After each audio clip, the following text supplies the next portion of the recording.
Welcome to our SDG Challenge 2024 presentation. We will be targeting 4.1. Our solution for 4.1 is a teacher training program. The aim is fivefold. First, strengthen the competencies of teachers and future teachers. 2, train teachers to deliver engaging lesson plans in low resource settings. 3rd, build a network of these teachers that are committed to the same goal of sharing knowledge. 4, equip all the participants of the program with skills that enhance their own resumes, allowing them to take on additional education fields. And 5, prepare teachers as role models and leaders, allowing them to inspire their own communities. Starting off with the impacts of teacher training program. Firstly, well-trained teachers lead to better student outcomes. Second, enhanced critical thinking and problem-solving skills are promoted.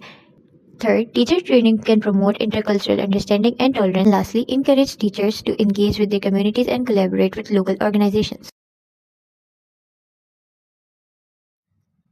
The program will start off with Module 1, which is the introduction of the program in targeted locations. Firstly, awareness will be created for the program and the aims will be announced, which will lead to the second step, that is of assessment. In order to recruit suitable and reliable teachers, this can be done by holding a sample lesson to formulate a general evaluation on whether or not to enlist the teachers. Moving forward, Module 2 involves the decision of which learning style to choose from. This can be done by the LSI Learning Style Inventory Test to see which methodology is preferred by students and how they can be accommodated. To ensure students make the correct decision, steps can be taken like the presentation of various learning styles with examples. Scenarios may be used to simulate the actual method, helping the students to make the decision. Model 3 is pedagogy. In this model, teachers will be learning classroom management, engaging learning, questioning, differentiation, assessment. These are the essential requirements for being an effective teacher. In this model, the teachers will be learning the curriculum of the subjects they are teaching, the lesson planning, learning objectives, long-term planning. 5 is special needs. Teachers will be learning types of special education needs, like cognitive and learning needs, behavioral, emotional, and social development needs. Level 6 is the child protection. Every teacher should learn the child protection policy and how to create a secure and safe environment for the students. Model 7, online. We all have seen that teaching online is very important during the COVID-19. So we will train the teachers how to teach online. Office programs for preparing their lesson plan and teaching methods. And the third one, useful websites for teachers and educational purposes. Model 8 is personal professional development. In this model, the teachers will be learning presentation skills, communication skills, listening skills, interpersonal skills, time management, stress management, mentoring. Module 9, teachers will be provided with feedback of their teaching style and methodology. This will be through two ways, either physical sample lesson interview or an online sample lesson where Module 10 will be survey and certificates. That is, the teaching platforms will be surveyed. Those teachers who are successful in doing so will be awarded with certificates for appreciation and as a proof of their expertise in the field.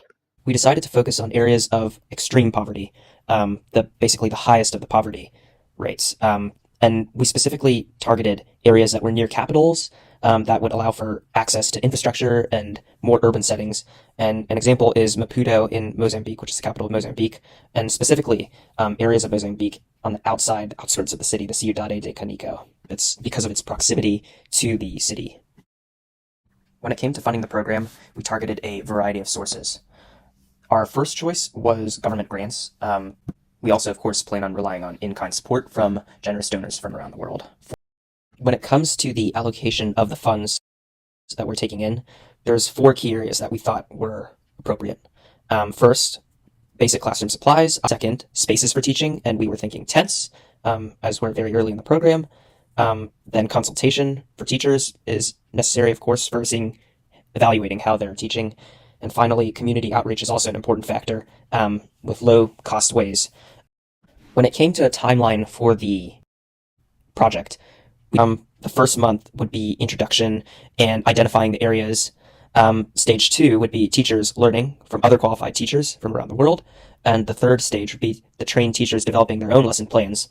And that leads to the final stage, which is the longest stage, of those teachers meeting with their first students. And of course, this is supposed to be repeated as necessary, and being a sustainable program year after year. The sustainability part of the program, at the beginning, we will need funds to start the program. But later on, after we train the teachers, we are going to ask subscriptions from the institution, those that would like to access our teachers to hire them. And always we will be accepting donations to SWOT analysis. When we look at the strength, the program will have dual impact on both teachers and students with education and training. In the witness part, logistical challenges and cultural and language barriers will be our weaknesses. In the opportunity part, innovation in teacher training will be the best opportunity for us because of the long-term planning. And the threat, the political instability in the regions, will be a threat for all teachers as well as students. This concludes our 4.1 SDG goal presentation. Thank you for listening, and we hope you enjoyed.